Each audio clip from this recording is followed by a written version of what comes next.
Ano nga ba yung iba't ibang klase ng mesh sa mga sapatos? Hi, this is our part 2 series ng ating Kekao Restoration Q&A. Maraming mga nagre-restore ng mga sapatos, baguan man or matagal na, yung medyo naguguluhan pa rin pagdating sa mesh. Ano nga ba yung pintura o ano nga ba yung gagamitin ninyo para dito sa mesh? Sa mga hindi nakakalam, yung mesh, parang net, no? Parang ganito po siya.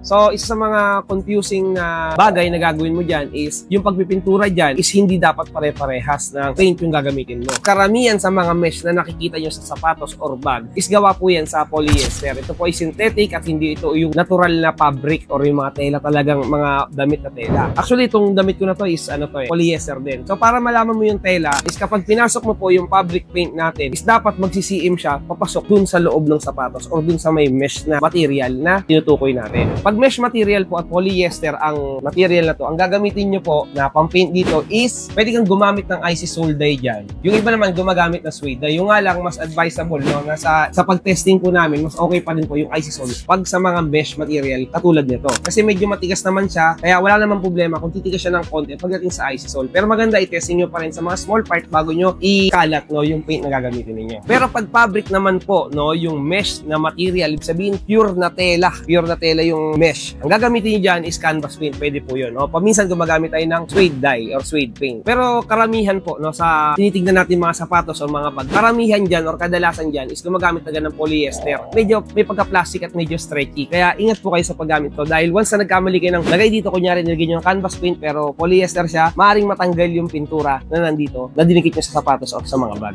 Guys, if you have any other questions about shoe restoration na pwede natin may tulong sa inyo, comment down below, try natin sagutin mamaya. Kekao.